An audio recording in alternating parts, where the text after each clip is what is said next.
Hello everyone, welcome to my YouTube channel education platform. So student, आज हम हाजिर हैं एक नए और इम्पोर्टेंट टॉपिक के साथ, दैट इज कैपेसिटर।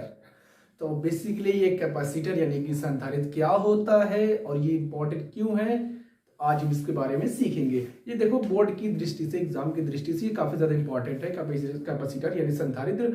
तो आपसे रिक्वेस्ट यही कि आप वीडियो को पूरा देखिएगा, तो कंप्लीटली ये वीडियो के अंत तक आपको ये फील हो जाएगा कि ये आखिर होता क्या कैपेसिटर। ठीक है, तो पहले हम बात करते हैं कैपेसिटर होता क्या है और ये दिखेगा कैसे, कहाँ दिखता है, कहाँ इसका इस्तेमाल किया जाता है। पहले हम थोड़ी सी जनरल नॉलेज की ले लेते हैं कैपेसिटर की, कैपेसिटर के यूजेस की, कैपेसिटर कहाँ होता है। तो देखो, कैपेसिटर जो ना एक्चुअली आपके जैसा पंखा होगा तो पंखे में छोटा सा इतना बड़ा लगा रहता है। ठीक है, तो वो क्या कहलाता है, कैपेसिटर कहलाता है। मोटर में हो गया, उसमें भी कोई सर्किट है तो सर्किट में भी सिलेंड्रिकल होता है, डिस्क टाइप होता है, और वहाँ पर रेक्टेंगुलर कई टाइप में हमारे पास जिसको होता है क्या कैपेसिटर होता है, वो हम अपनी जरूरत के हिसाब से उसको हम क्या करते हैं, वहां पर लगाते हैं।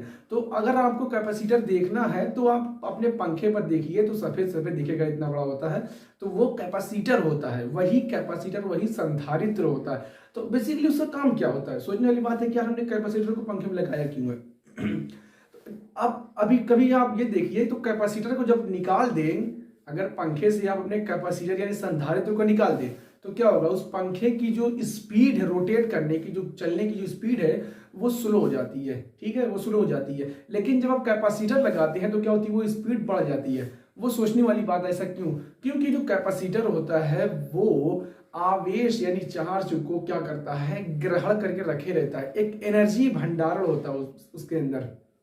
जो कैपेसिटर होता है वो एनर्जी को अपने तरफ स्टोर करता है, वो एक तरीके से एनर्जी का स्टोर होता है। ठीक है, वो एनर्जी का स्टोर होता है जो प्रोवाइड करता रहता है, जो काफी ज्यादा एनर्जी प्रोवाइड करता रहता है, जिसकी वजह से क्या होता है कि पंखे की स्पीड काफी ज्यादा तेज हो जाती है। तो आइए उसी को हम क्या कहते हैं, संधारित्र। तो उस संधारित्र को हम कैसे पढ़ते हैं, देखते हैं कुछ इस तरीके से। तो देखो, बेसिकली संधारित्र है क्या? संधारित्र एक ऐसा समायोजन है जिसमें किसी चालक के आकार में परिवर्तन किए बिना उस पर आवेश की पर्याप्त मात्रा बढ़ाई जा सकती है। देखो, फिजिक्स की ऐसी डेफिनेशन होती है कि समझना बड़ा भारी काम होता है, ठीक है, लेकिन उसका एक्चुअल जो मीनिंग होता है वो अलग ही होता है, और जब हम एक्सपेरिमेंटल करते हैं वो अलग ही होता है। जो बुक में मिलेगा वो अलग ही होता है, लेकिन आपको एग्जाम में लिखना यही है। तो जो आपका संधारित्र है वो एक ऐसा समायोजन है। पहली बात तो यहाँ पर नोटिस करने वाली बात है कि वो एक समायोजन है, मतलब एक सिस्टम है।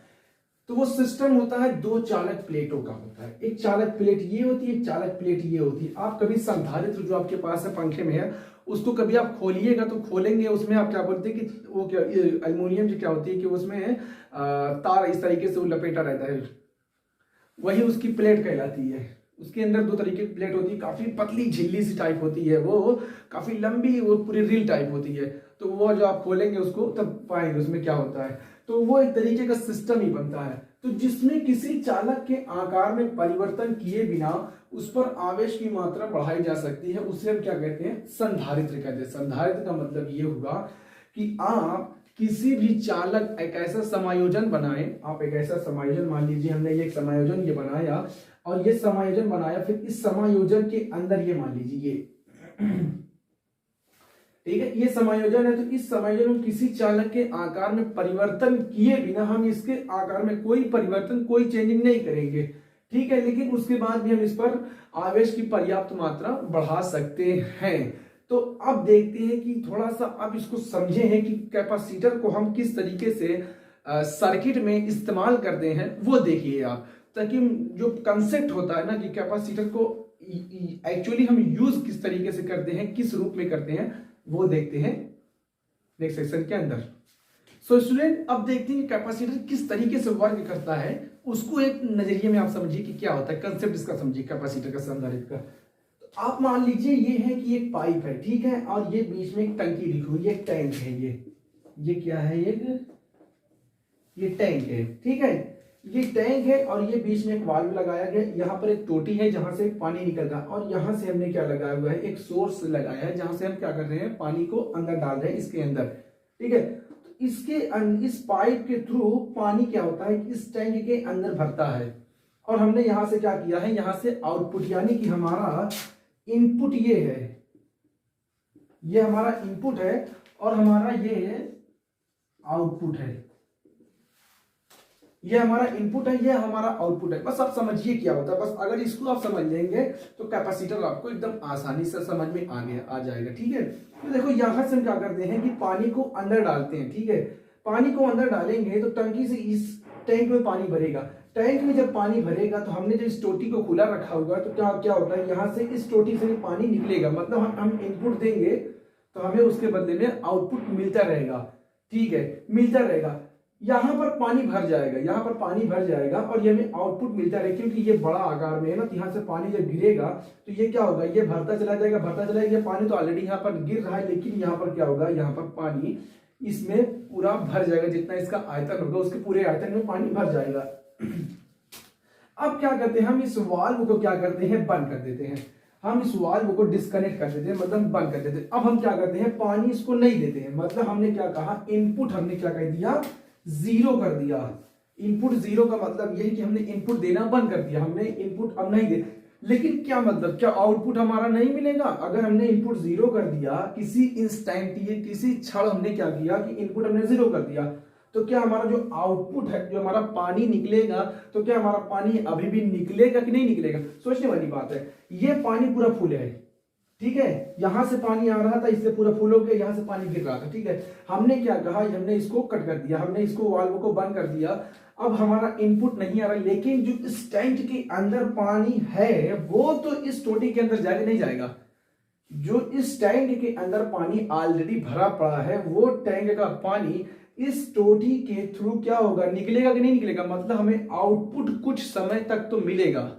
मतलब हमें क्या होगा, आउटपुट हमें कुछ समय तक मिलेगा। मतलब क्या है, अगर हम इनपुट बंद कर दे रहे हैं, हम इनपुट नहीं दे रहे हैं, लेकिन कैपेसिटर, यही कैपेसिटर कहलाता है। ये कैपेसिटर के थ्रू काम करता है। ये कि आपने क्या कहा, आवेश दिया।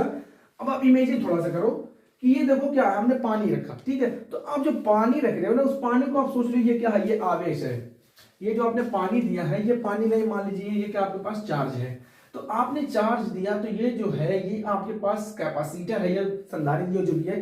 तो ये क्या हो रहा है कि इसमें आवेश फुल होता चला जा रहा है, आवेश फुल होता जा रहा है, और यहां से क्या हो रहा है, यहां से चार्ज निकल रहा है। अब आप क्या कर रहे हैं, करंट देना बंद कर दे रहे हैं। यहां से आपने इनपुट बंद कर दिया, जीरो कर दिया। तो लेकिन यहाँ इसके अंदर तो ऑलरेडी करंट, इसके अंदर जो है कि वो क्या बोलते हैं कि आवेश तो ऑलरेडी है इसके अंदर ना। तो क्या करेगा, ये अपने अंदर जो आवेश है उसको तो निकालेगा ही निकालेगा। तो जब यहां से निकलेगा, और ये कब तक निकलेगा, जब तक इसके अंदर जीरो ना हो जाए, जब तक इसके अंदर क्या हो जाएगा, जीरो ना हो जाए। तो यही कैपेसिटर कहलाता है। कैपेसिटर का काम यही सर्किट में होता है कि अगर इन क्या बोलते हैं कि इनपुट कुछ देर के लिए बंद भी हो जाए, तो कैपेसिटर क्या करता है, एनर्जी को फिर से वो देता है। क्योंकि कैपेसिटर जो होता है वो क्या होता है, एनर्जी स्टोर होता है।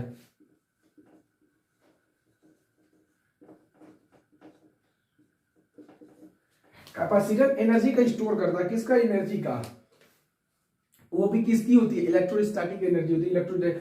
जैसे कि आप अगर ये भी नहीं समझ पा रहे हैं तो मैं आपको थोड़ा सा एग्जांपल देने की कोशिश करता हूं। देखो, आप मान लीजिए कि पंखा आपने चालू किया, तो कैपेसिटर में लाइट गई है, वहां से रोटेट, पंखे में जाती है तो पंखा रोटेट करता है। ठीक है, आपने क्या किया कि स्विच को ऑफ कर दिया। ध्यान से सुनना मेरी बात, आपने स्विच को ऑफ कर दिया। स्विच को जब ऑफ करेंगे तो क्या होगा, पंखे में तो अब करंट नहीं जा रही, लेकिन अगर आप कैपेसिटर को टच कर देते हैं उसी क्षण, जिस क्षण आपने बंद किया है, तो अगर आपने उसको कैपेसिटर को टच कर दिया तो आपको एक तगड़ा झटका लगता है।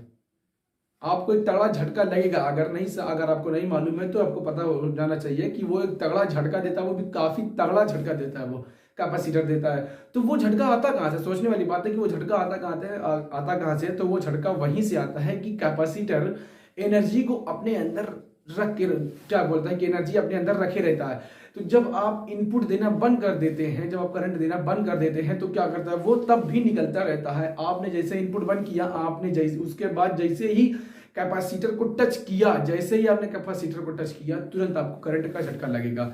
तो यह से पता चलता है कि संधारित्र एक तरीके से एनर्जी का स्टोर करता है, एक तरीके से आवेश का स्टोर करता है, ये कैपेसिटर होता है। ठीक है, तो कैपेसिटर की डेफिनेशन ये है।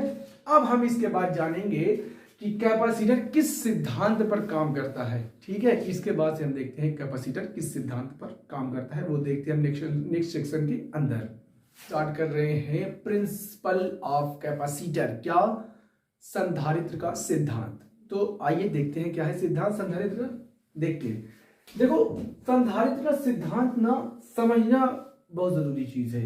उसको जो चीज बहुत दिखने वाली बहुत ज्यादा मैंने नहीं लिखा यहाँ पर है, बस आपको समझा दे रहा हूं, आप समझ लीजिए। जब समझ लेंगे तो आपको लिखना में आसानी होगी, तो आप अपने शब्दों में लिख लीजिए, कोई दिक्कत नहीं है। बट यहाँ पर मैं समझाने की कोशिश कर रहा हूँ। तो आइए खूब कायदे से खूब अच्छी तरीके से समझते हैं कि क्या होता है संधारित्र का सिद्धांत। देखो, पहले बहुत ही शॉर्ट में लिखा हुआ है। ये देखो, मान लीजिए कि एक आपके पास अपने क्या रखी हुई है, एक चालक प्लेट है। आपके पास ए जो है वो चालक प्लेट, यहां पर देखो हमने ए बराबर क्या लिखा हुआ, आवेशित चालक प्लेट। अब आप जैसे आपको लिखना है तो वो आप इस तरीके से लिख सकते हैं, माना चालक प्लेट ए, माना ए आवेशित चालक प्लेट जिस पर धनावेश दिया गया है, जो कि विद्युत रोधी स्टैंड पर क्या है, खड़ा है। ये एक विद्युत रोधी स्टैंड है। ठीक है, तो हमने क्या कहा कि मशीन के थ्रू इस पर क्या दिया हुआ है, प्लस आवेश दिया हुआ है। फिर हम क्या करते हैं कि हम एक अनावेशित, देखो ये जो दिख रहा है माइनस और प्लस ना, तो ये देखो इस प्लस से ये माइनस, इस प्लस से ये माइनस, इस माइनस से ये प्लस, ये सब के सब क्या हो जाएंगे, न्यूट्रल हो जाएंगे। तो इससे ये पता चलता है कि ये जो प्लेट बी है वो एक तरीके से अनावेशित, उस पर कोई चार्ज नहीं है। इसका मतलब यही है कि इस पर कोई चार्ज नहीं है, ये अनावेशित है। ठीक है, यहाँ पर जो लिखा हुआ बी अनावेशित चालक प्लेट है, तो इसका मतलब ये कि बी पर कोई चार्ज नहीं है।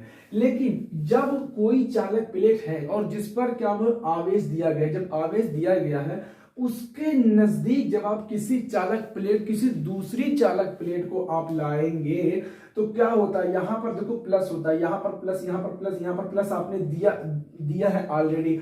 तो इस चालक प्लेट बी पर क्या होता है, जिस पर कोई आवेश नहीं होता है, प्रेरण की वजह से क्या होता है, प्रेरण की वजह से इसके इधर साइड, बाएं साइड, लेफ्ट साइड में क्या होता है, नेगेटिव आ जाता है, और उधर राइट साइड में पॉजिटिव चार्ज क्या हो जाता है, बढ़ जाता है। आप इसको जो प्लेट बी है, प्लेट बी की वजह से प्लेट ए का विभव क्या होगा, कम होगा। तो जो प्लेट बी का जो इलेक्ट्रॉन है वो इसके विभव को क्या करना करेगा, कम करने की कोशिश करेगा। लेकिन जो इसका जो प्लस वाला चार्ज है वो इसके विभव को क्या करेगा, बढ़ाने की कोशिश करेगा। लेकिन जो इलेक्ट्रॉन है वो इस प्लस वाले से क्या है, काफी नजदीक है एज कंपेयर टू इस प्लस वाले के। ये देखो यहाँ से जो दूरी है, ये प्लस वाले की, प्लस वाले और प्लस वाले के बीच की जो दूरी है वो ज्यादा है एज कंपेयर टू प्लस और माइनस के बीच में। तो जो माइनस वाला चार्ज है वो क्या करेगा, इस प्लेट ए का विभव कम कर देगा, लेकिन बहुत थोड़ा कर पाएगा। ठीक है, क्योंकि यहां से क्या करेगा, ये वाला प्लस वाला इसके विभव को बढ़ाने की पूरी कोशिश करेगा। तो अब हमें क्या करना है, चालक में क्या करना है कि आवेश की मात्रा और बढ़ानी है। इस वजह से हम क्या करते हैं, एक बी को क्या करते हैं, हम पृथ्वी से जोड़ देते हैं। किससे जोड़ देते हैं, पृथ्वी से। हम पृथ्वी से, अर्थ से इसका कनेक्शन कर देते हैं। तो जब अर्थ से कनेक्शन करेंगे तो अर्थ से क्या होता है, इलेक्ट्रॉन निकलेगा। यहां से क्या होगा, यहां से इलेक्ट्रॉन निकलेगा। जब यहां से इलेक्ट्रॉन निकलेगा क्या होगा, यहां से इलेक्ट्रॉन निकलेगा तो इस प्लेट की जो इधर साइड का जो पॉजिटिव चार्ज है, उन सारे पॉजिटिव चार्जों को इलेक्ट्रॉन क्या कर देगा, न्यूट्रल कर देगा। उन सारे चार्जों को क्या कर देगा, इलेक्ट्रॉन न्यूट्रल कर देगा। इस वजह से अब जो नई प्लेट हमारे पास बनेगी ना, वो कुछ इस तरीके से बनेगी, वो कुछ यूं बनेगी। यहां पर तो आपको प्लस ऐसे ही से रहेगा और आपका यहां पर minus minus minus minus same quantity में रहेगा। यहां पर आपका प्लस और लगा लीजिए, तो आपका जो यहां पर प्लस वाला है वो तो आपका खत्म हो जाएगा। ये आपका ए, ये आपका बी। तो जो यहां से जब इलेक्ट्रॉन पृथ्वी से निकलेगा तो इसके जो पॉजिटिव इसको क्या कर देगा, खत्म कर देगा। अब जो प्लेट बी है, प्लेट बी के इस साइड में कोई आवेश नहीं होगा। तो जब कोई आवेश नहीं होगा तो अब हम क्या कर सकते हैं कि इसका विभव और बढ़ा सकते हैं। मतलब अब इसको हम और चार्ज दे सकते। क्यों नहीं दे सकते, क्योंकि ये एक तरीके का समायोजन ही तो बन गया प्लेटों का। ये एक तरीके से प्लेटों का समायोजन ही तो है। ये क्या है, ये प्लेटों का एक समायोजन है। तो अब क्या करते हैं, इस पर देखो आवेश की कमी हो गई है। तो जब इसके पर आवेश की कमी हो गई तो हम क्या कर सकते हैं, इसको आवेश और दे सकते हैं। तो जब इसको और आवेश दे सकते हैं तो इसका विभव और क्या होगा, बढ़ जाएगा। तो देखिए यहाँ पर हमने चालक की आकार को बदला, नहीं बदला। चालक के आकार को हमने बदला, यहाँ पर बिल्कुल भी नहीं बदला। यहाँ पर चालक का आकार बदला, कुछ भी नहीं बदला। लेकिन हम क्या करते हैं कि हमें और आवेश देने की जरूरत पड़ गई। तो कुछ सिद्धांत संधारित्र का यही है, मेन सिद्धांत संधारित्र का यही है कि दो चालक प्लेटों के बीच जब क्या होता है कि आप कोई चालक प्लेट है जिस पर आवेश है और एक चालक प्लेट और लाते हैं जिस पर कोई आवेश नहीं है, तो उसकी वजह से इस प्लेट बी की वजह से इस प्लेट ए का विभव क्या होता है, कम होने लगता है। और अगर आप और कम करना चाहते हैं तो क्या होगा, यहां से पृथ्वी से इसको आप कनेक्ट कर दे तो यहां से अर्थिंग मिलेगी, इलेक्ट्रॉन आएगा, इस पर जो पॉजिटिव चार्ज सबको खत्म कर देगा। जब खत्म कर देगा तो अब इस पर आवेश की मात्रा और आप बढ़ा सकते हैं। यही है संधारित्र का मेन सिद्धांत, यही है मेन सिद्धांत संधारित्र का। सो स्टूडेंट, मुझे लगता है कि आपको ये वीडियो पूरी तरीके से समझ में आ गया होगा। अगर इसके बाद भी कोई दिक्कत, कोई परेशानी होती है कहीं समझने में, तो आप कमेंट बॉक्स में उसका कर दीजिए क्वेश्चन, उसका आंसर जरूर दे दिया जाएगा, ठीक है। तो अगर आपको अच्छी लगी हुई तो वीडियो को लाइक करिएगा, चैनल को सब्सक्राइब करिएगा और वीडियो को शेयर जरूर करिएगा, ठीक है। अगर आप 12th में, 10th में, 11th में, 9th में या कोई भी क्लास में अगर है तो आप अपने दोस्तों में शेयर कीजिएगा। और आपको जिस टॉपिक पर वीडियो चाहिए आप कमेंट करिए, मैं उस वीडियो पर, आप उस टॉपिक पर वीडियो बनाने की पूरी कोशिश करूंगा।